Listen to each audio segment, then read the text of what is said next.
MNC control 3 out of 10 nationwide TV stations with a combined audience share of 40% and also a combined market share of the TV advertising of 45%. This makes MNC a very dominant company in Indonesia, in media industry. Our pay TV company is also a very dominant pay TV operator with 70% market share.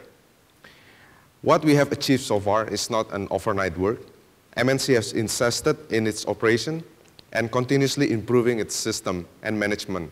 A couple of key points that have made MNC successful in the last decade will be outlined in the next few slides. Favorable economic conditions such as huge populations and demography of young age population, which are mainly the middle class, have contributed significantly to MNC development. 70% of the population are aged below 40 years old, and 50% are actually below 25 years old. Yes, we are a young nation. Indonesia tends to get married at a very young age as well. This, when they get married, they tend to have a lot of kids. This means that the population are not getting any older. We have some people in the village even get married when they are like 16 to 17 years old. And another positive data that support our industry is that in terms of the net ad spend in Indonesia is one of the lowest in the region. This indicates enormous growth potential. And this is one of the reasons why ad spend is growing double digit every year. It's growing at 16% this year. Indonesia total ad spend this year will be 2 billion, which represent about 0.2% of the total GDP. This is an extremely fairly low compared to the rest of the regional peers. In terms of the net ad spend per capita, Indonesia only spend about $8 per capita, while an extreme comparison to Singapore is about 174, and Hong Kong is 247. However, let's not compare it to those two countries, but let's take a look at the more similar economies like Philippines and Thailand. Even Philippines and Thailand are at about $13 to $17 per capita. One of the reasons for these large differences is the rate cut pricing. If you notice the rate cut differential in Indonesia, for the 30-second spot, only costs about $2,000 in average in the prime time, where RCTI, one of our TV stations, charged $5,000, which is the highest. In Singapore, the rate is about $12,000. In Philippines and Thailand, they are about $8,000. So Indonesia has plenty room to grow in the next few years. The good news is that there's been a consolidation in the Indonesia television industry. There are currently only 4 big players controlling the 10 nationwide TV stations. While on the client side, there are fragmentation happening. A few years ago, we used to have only 1,700 brands advertising on TV. As of today, there are about 3,500 brands advertising, and we still have about 10,000 brands in the modern retail market. So obviously, we still have plenty of room to grow. These are the pie chart of Indonesia media advertising market share. As we can see, TV led the share of 68% in 2011, and this share is actually growing. 5 years ago, TV absorbed only 60% advertising. So the TV ad share market has been growing owing to the consolidation that I've mentioned before. And also TV is very dominant due to fragmentation in other media type. For example, in the newspaper, we currently have about 500 newspapers in Indonesia, and we have about 1,000 radio stations in Indonesia versus 10 national free-to-air stations. These are the corporate structure of MNC. We control 3 out of 10 national TV stations. RCTI is the #1 TV station at all times, and MNC TV is now the #2 station. So we have the #1 and #2 station under our portfolio, and Global TV is the #8 station in terms of audience share. We also have our own in-house production company, which is MNC Pictures. MNC Pictures supplies content and drive the rating in our FTA stations.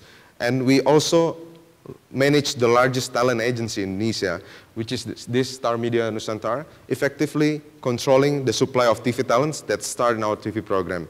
And we also run the 3rd largest newspaper in Indonesia. We also own about 100 radio stations in Indonesia.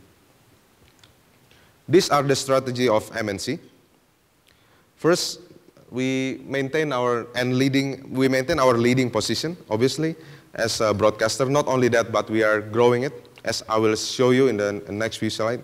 And also we keep on expanding within the ordinary course of business. And we are about to expand in the only two areas that we haven't have our hands into, which is the outdoor advertising and the cinema business. And we always utilize synergy to attain operational efficiency and maximize revenue stream. As a result of our synergy that we have been implementing since 2005, we have seen growing combined audience share of 3 FTA stations from 35% to recently 40%. And this is the latest audience share of our TV station. RCTI has always been the #1 TV station. In terms of daily audience share, RCTI has the total of 17 years out of 23 years of operating history as the #1 TV station. MNC TV has been developing very well. Last year it was the #6 TV station with 10% only audience share, and this year it is sitting at #2 position with 16.4, owing to the success of airing the new drama contents. Global TV has not been performing very well this year due to the less interest in Hollywood movies. As we know, the market are getting more local content, but we believe that movies which are mostly universal will always have a place amongst Indonesian viewers. These are some of the top 10 successful programs in drama series. As we can see here, that our TV station broadcasts 8 out of 10 top 20 programs. And all those dramas are being broadcast in the prime time. This is our share in the prime time. RCTI, MNC TV, and Global TV. So combined, we have about an average of 41% audience share during prime time in October 2012. The next chart, now I'm going to talk about the pay TV operator. The next chart is about the pay TV penetration. As with the low rate cut pricing in Indonesia, the pay TV market is also under-penetrated, only 4.8% penetration. As of today, that 4.8% penetration represent about 1.6 million subscribers, which are mostly direct-to-home subscribers. Cable only represent a fraction of the market, and the reason for this is that for the cable operator are facing tough challenges to roll out their network. Indonesia have a messy infrastructure underground, and also we have more than 17,000 islands, and also 70% of the territory are water. Given the infrastructure and geographical challenges, it is almost impossible to have a nationwide scale rollout for cable. This is one of the reasons why Telkom only have 9 million fixed line subscribers versus their 200 million SIM card connection. Low penetration of the pay TV subscriber also means that there are plenty of room to grow for the next few years ahead. It is one of the key reasons why the market is expected to grow by an average of a compound annual growth rate of 26.7% over the next few years. The robust industry environment will be supporting MNC Sky growth for the next few years. And this is a little bit background about MNC Sky. We are currently the largest pay TV operator in Indonesia in terms of subscriber base, and perhaps the second largest in Southeast Asia after Astro. We currently have 1.6 million subscribers. We were established in 1988 and provide pay TV services through Indovision brand, Top TV brand, and OKVision brand. We currently have a nationwide coverage using direct-to-home S-band satellite. And we have the largest content lineup in Indonesia with 106 local and international channels and the highest number of exclusive channels. As of November 2012, we have 1.6 million subscribers. And those subscribers has been growing with the rate of 40% from 2007 to 2012. MNC Sky currently have 70% market share, which has actually been growing since the last few years. 10 years ago, our M-Sky market share was only 20%. And then 5 years ago, our market share was between 50 to 60%. And as of today, it is 70%. So clearly, this is a real proof that our business model is working. These are the key strengths of MNC Sky. Operating in the favorable macroeconomic industry outlook in Indonesia, we have the top-of-mind awareness being the first mover in the market, established in 1989, and we have the best content lineup, as I have mentioned before. And our content channels are being annually reviewed and constantly improved. And our programming is tailored to the preference of our customers. We have the dominant market share, more than 70%. This enables us to leverage on economies of scale and invest in our own distribution network. And we have a reliable nationwide coverage via S-band satellite. S-band is basically a military satellite. It is basically weather-proof. So this is very important in Indonesia, where the climate is tropical. We have 6 months of rainy season in Indonesia. And during those times, if you use KU band or C band, basically you will have a lot of problem when watching your pay TV. And we also have the strong management and the most experienced professional in the industry. MSky operates under 3 brands, which is Indovision. This is the highest ARPU package. We have 45% market share. And then we have the Top TV, which is the middle package. We have about 20% market share. And then the recently launched is OKVision. We have about 5% market share. The reason that we have 3 different brands is one of the form of the price differentiation strategy. So we launched this to lower ARPU package to entice people to subscribe to pay TV. And then what we will do later, we will upsell them to Indovision. This is the historical growth of MNC Sky, pay TV subscriber, established in 1989. During the early years, Indonesia were not ready for pay TV. The FTA contents were too good, the GDP were too low, and the set-top box were too expensive. However, in 2005, the price of set-top box went down to $100 due to the innovation in Chinese electronics. This clearly helped our business a lot. And during that time, we launched a package where we lend the set-top box to subscribers who subscribe for 12 months or more. And since then, the growth of subscribers has been very phenomenal. We achieved 1.6 million subscribers in 2012, making us the second largest pay TV operator in Southeast Asia after Astro. However, since we are growing our subscriber by 30 to 40% every year, MSky is set to be the largest pay TV operator in Southeast Asia for the next 2 or 3 years. Now, it would not be complete if we did not provide a view on the current digital media industry in Indonesia. The view that we will present to you might be a little bit different from the consensus that is currently very bullish on digital. There are a number of reasons supporting our view. The most significant way for internet to impact on traditional media is through disruption in their advertising revenue. As we know, the advertising is the blood of every media company, and it is what kept us alive. And this is especially true for Indonesia, where the viewers are already used to free content, financed by advertising money. Only in Indonesia, perhaps, that people can watch Barclays Premier League for free. They can watch World Cup, Euro Cup for free. Everything is for free in Indonesia, obviously financed by advertising. As long as there is advertising in Indonesia, the media company will continue to thrive. And it is still very difficult to see in Indonesia how the internet can monetize their traffic through advertising. We do believe that digital will change the game one day in the future. It is just that as for Indonesia, those changes will take some time, a much longer time compared to other countries. Those online media players will have to be patient in Indonesia, as nothing significant will be happening over the next 5 years. Our view is based on a couple of facts and analysis. The first one, firstly, for an internet industry to excel, we need one of the most basic criteria, that is infrastructure, be it broadband or wireless. Unfortunately, cable broadband infrastructure in Indonesia is not growing as fast as it should have been. The major problem is that cable broadband development is being hampered by infrastructure and geographical challenge. We have more than 17,000 islands. 70% of the territory is water, making it almost impossible for any cable network provider to achieve a nationwide scale rollout, even in the big cities.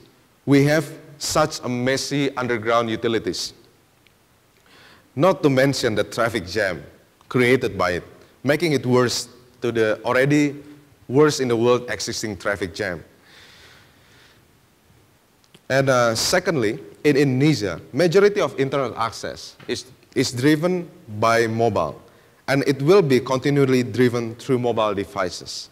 As we know, the current monetization of mobile traffic in Indonesia is still very low. It's probably still very low in other parts of the world as well, but especially in Indonesia, it is almost non-existent. And there are still plenty of question marks about the capability of mobile devices with limited technical features and the cheap smartphone to deliver video content and absorb a meaningful share of advertising budget. As we know, most of the smartphones in Indonesia are driven by the low-end smartphone coming from China. These limitations are further exacerbated by poor broadband infrastructure. Other than the traditional SMS broadcast services, we have not seen a real spending by our clients to promote their product through mobile campaign.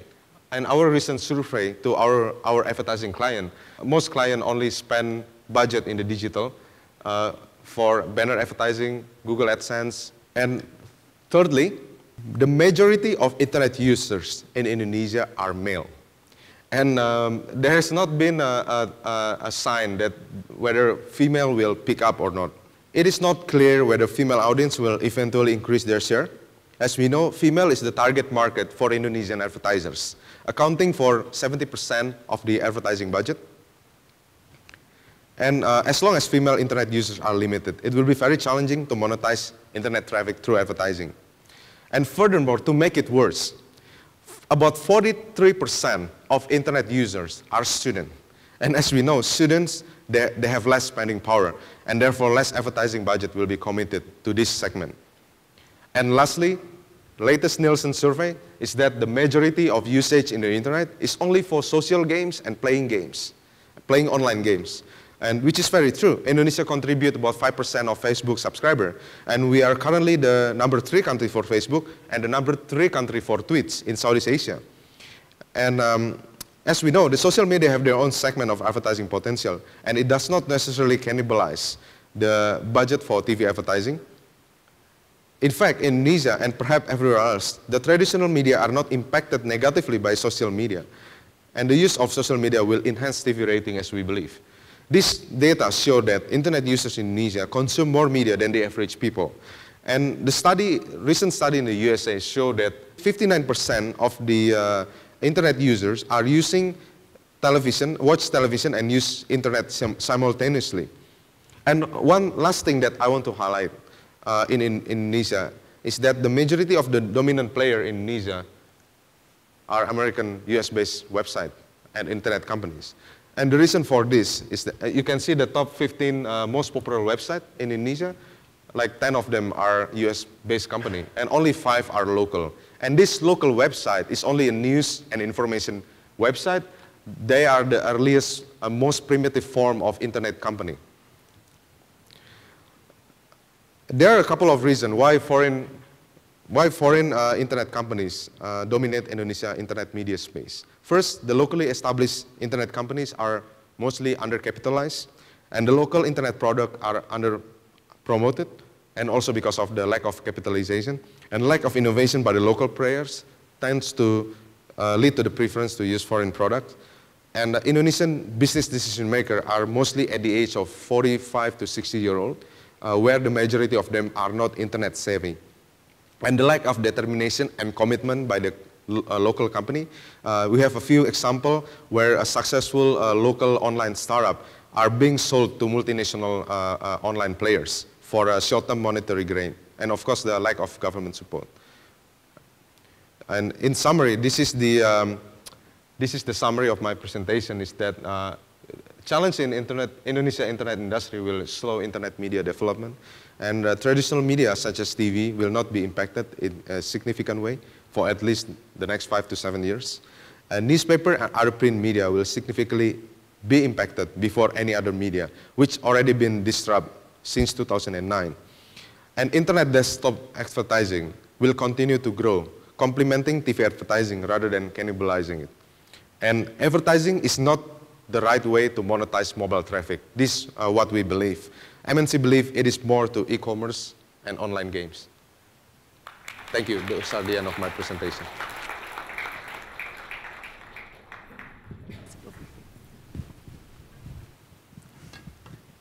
Hello, everyone. Can you hear me? Hello, can you hear me? Hi, I'm Adrian. I'm the group editor of Television Asia Plus. I'm here to interview Mr. David Audy. Thank you so much for your presentation. You're welcome. I think what we want to do is, David has given us quite a bit of a snapshot of MNC media as a whole. There's quite a lot to digest, but he has also talked a little bit about the Indonesian broadcast climate. So what I'll do is I will kind of dissect some of the slides that he had presented earlier, and we'll ask some questions regarding the points that he mentioned. But first of all, let's talk about free-to-air television. In MNC media, we have RCTI, MNC TV, Global TV, and these three stations combined has an audience share of 40%. Yeah. You know, why do you think that there is this popularity with free-to-air in Indonesia? The reason for our success in programming has been owing to our capability to produce the quality drama series. As we know, in Indonesia, drama series has been leading in the prime time. Not only recently, but it has been like that since the last 23 years. Since the first time RCTI was airing in 1989 until today, drama series is still the most popular content in Indonesia, beating anything else. But other than the drama series, we also have a couple of international formats which are doing well. For example, the Indonesian Idol, and we have the Master Chef, and we are going to do X Factor about a month from now. And these international formats are being localized, and also it is very popular. It has always been the #1 show in the prime time in Indonesia. Okay, so localization seems to be the key when it comes to attracting Indonesian audiences. You have your long-running drama series that are locally made. You have also gone into the strategy of acquiring formats, well-known formats from outside of Indonesia and producing Indonesian versions of them. Where's the balance right now? How much money and hours are you putting in when it comes to these two genres? Well, most of the budget will be spent on the drama series, obviously. But we also set aside some budget, perhaps like 10% of our local acquisition budget for those formats. Okay. What about acquired content? We know that in Asia, many parts of Asia, acquired content, especially drama series from the US studios, they often tend to do well. Yeah. What's the experience in Indonesia? Yeah, Indonesia is a little bit different. It's not like Australia, Singapore, where the American TV series are doing very well. In Indonesia, the last drama series from states that do well, as far as I can remember, is only Friends and The Simpsons. So after that, we don't have any more successful drama series. In Indonesia, people just love to watch the local content. And also the American drama series are too American for Indonesian. They don't understand about the jokes, they don't get the story. This is why American drama series are not working in Indonesia. Actually, Korean drama series are doing better than American drama series. And we also used to have time where the Japanese drama series are doing well. But then now everything is just local. Okay, but we also see that I think in this year, a lot of regional pay TV broadcasters have set up shop in Indonesia. There is a lot of channels out there for Indonesians to choose from, and these are essentially foreign content, the kind of content that we say would not work well for audiences in Indonesia. But why do you think there is a sudden, or rather there is a gradual increase in these number of channels that are setting up shop? Sorry, this channel about are you talking about regional pay TV channels? We have, like, for example, Fashion One. We have HBO. Oh, this is the pay TV channel you're talking about. Pay TV channels. Okay. Well, the pay TV audience are totally different with the free-to-air audience. For the free-to-air TV station, we basically broadcast content to 250 million Indonesians. Those people who watch our TV station can be a CEO of a big company, and it can also be a maid at home. So when selecting our programming for the free-to-air, we have to be as broad as possible. We cannot be too segmented. If we're too segmented, we will have a very low audience share. Yeah. But when it comes to pay TV, this is we are talking a totally different kind of segment. The pay TV segment are mostly come from upper class segment in Indonesia. They can speak English well, they travel overseas, and they have a much higher income than the free-to-air audience. So obviously the American drama series and all the other foreign content like HBO and ESPN and everything, works well for them. Okay, but we are still talking about a minority of Indonesians that will have access to this kind of content, you know, and you have shared earlier that Indonesia has the lowest pay TV penetration rate, you know, one of the lowest in Asia Pacific. But at the same time, it has one of the highest projected growth rate. Yeah. You know, maybe you can share with us a little about why the rate is so low to begin with, and what are the factors that can actually propel this growth? Yeah, the rate was very low because actually in Indonesia, everything is, all industry at a very low penetration rate, not only the media. But especially for the pay TV, the rate is low because historically we have a very good quality content on the free-to-air.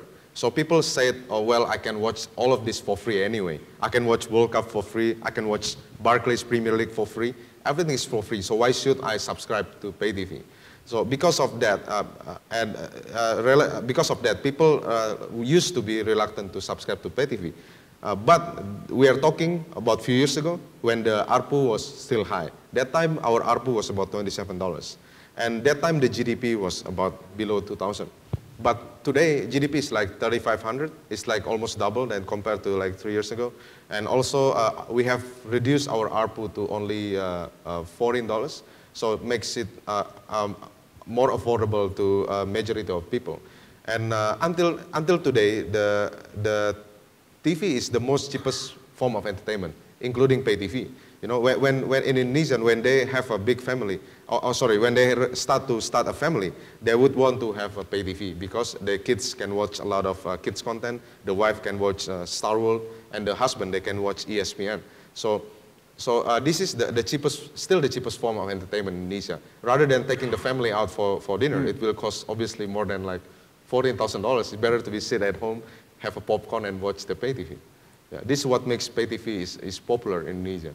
Okay, but I think you also mentioned earlier that Indonesians are, as a whole, are still used to not having to pay for television content. Mm-hmm. What conditions then would have to change, or what conditions need to be in place in order for consumers to start thinking that now I can, or I want to pay for television content? I think the culture will stay like this for quite a while. This is why nobody in Indonesia, none of the pay TV can use any of the sporting license to drive subscriber growth. As we know in Singapore and perhaps in most of developed economy, the operators can secure international sporting license and then they can use it to drive subscriber growth. But in Indonesia, to do so would be politically and socially incorrect. You will have a lot of people shouting at you. Basically, in Indonesia, for example, soccer is the second biggest religion after Islam. So you can't really put it on the pay TV and close it for the people. Yeah, like you get in trouble for that. Yeah, I have an experience. We used to broadcast World Cup in 2010, the last World Cup, Global TV and RCTI. So in one of the small city in Sumatra Island, apparently that time we have an electricity blackout a couple of hours before one of the match started, and then immediately we have like 200 people coming to our transmission station. They are threatening to burn our office if we don't fix the problem. Yeah, so this is very dangerous if you do that. Okay. I like it, you use the word religion. I wouldn't use that, but okay, I think I know what you mean. Yeah. So while we are on the subject of sports content, we know that a lot of premium sports content comes with a high price. Yeah. And of late, I think within Asia, we have quite a bit of talk about the Barclays Premier League, or the EPL, as some of you know. Some countries, some territories have announced who has obtained rights for the next few seasons of BPL. Maybe you want to share with us about the experience in Indonesia. Where are we now in the bidding season? Currently, all the station and also the sporting agency have submitted their bid, but there has not been an official announcement from the party that held the bid. So we are still waiting. We are still waiting. But as for our opinion, I think in Indonesia it will be difficult to see content price for this Premier League as high as like Singapore or other country, partly because, like what I said, it is mostly financed by the free-to-air and financed by the advertisers.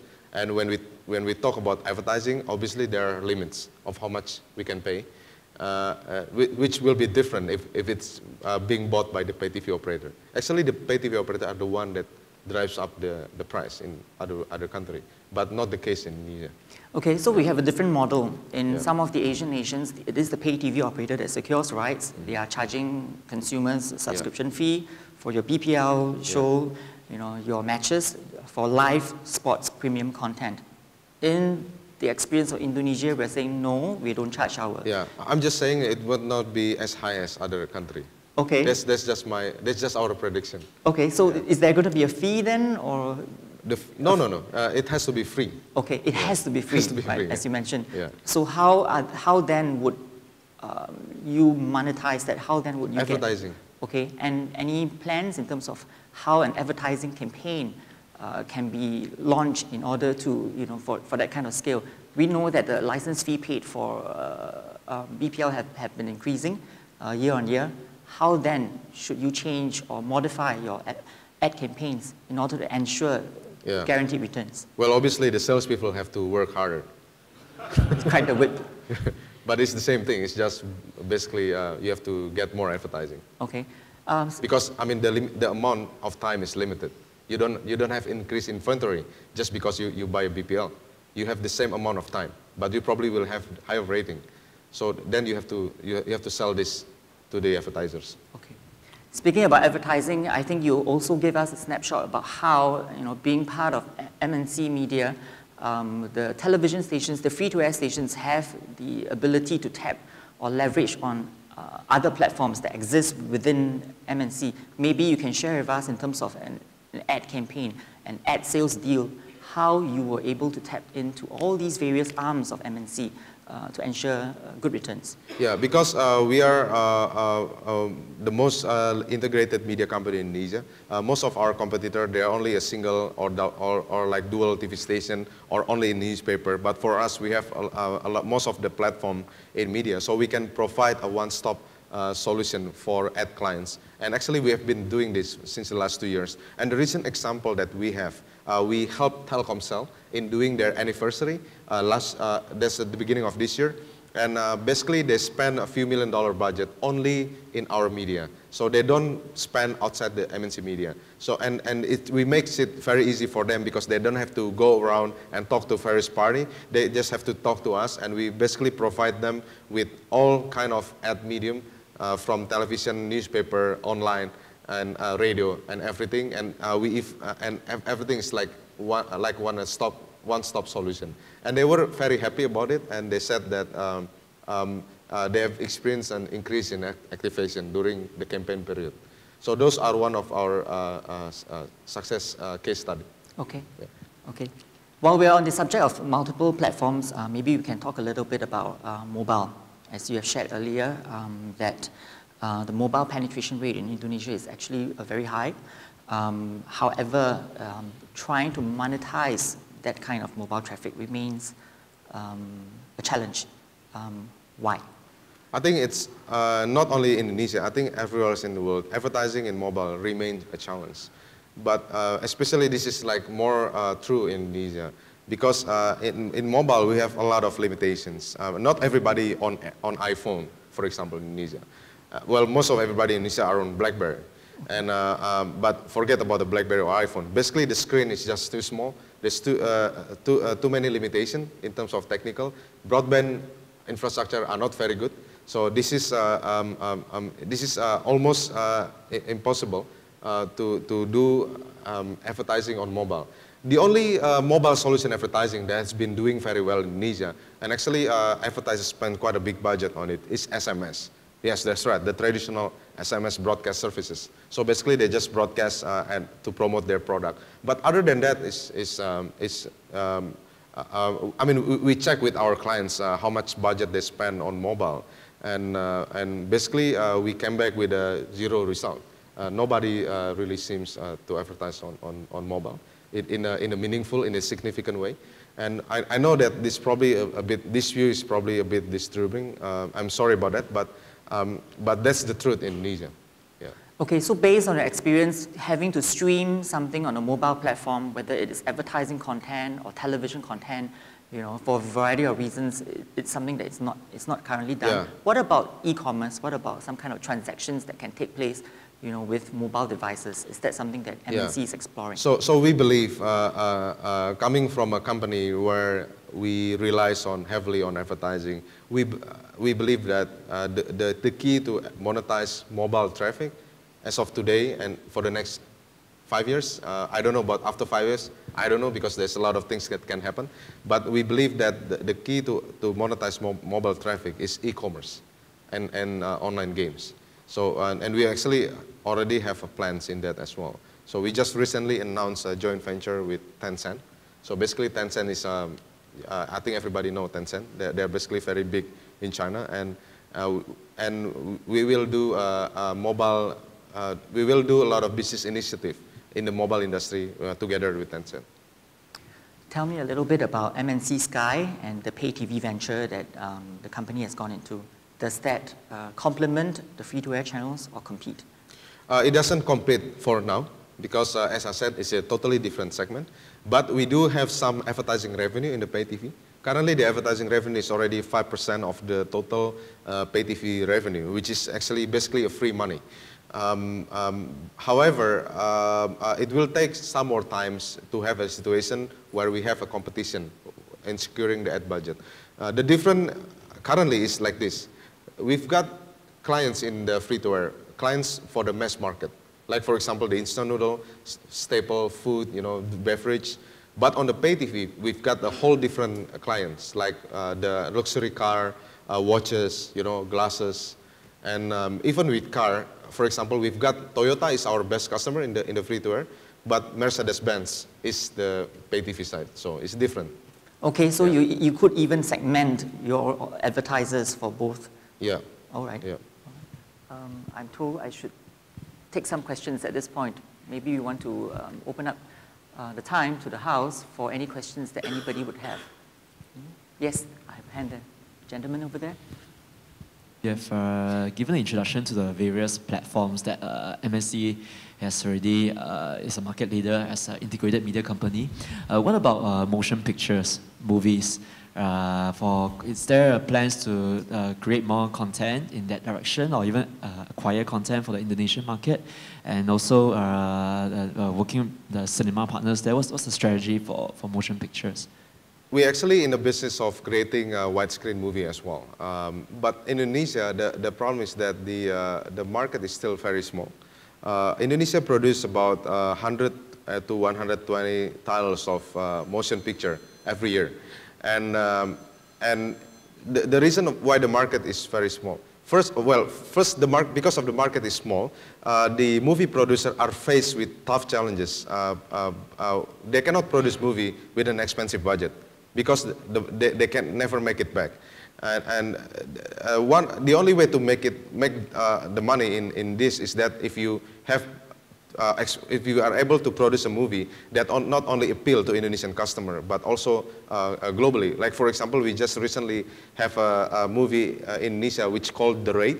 This was actually bought by Sony Pictures and distributed worldwide. But those is like one in a million example. Most of the Indonesian producers, they only produce a low budget motion picture. And the reason for that is because of the small market in Indonesia. As we know, in Indonesia, there are only 2 cinema. There's only 21 and there's Blitz. And 21 basically owns about 600 screen, and Blitz, they have about 70 screen. So together, this is they only have like less than 700 screen, serving 250 million people.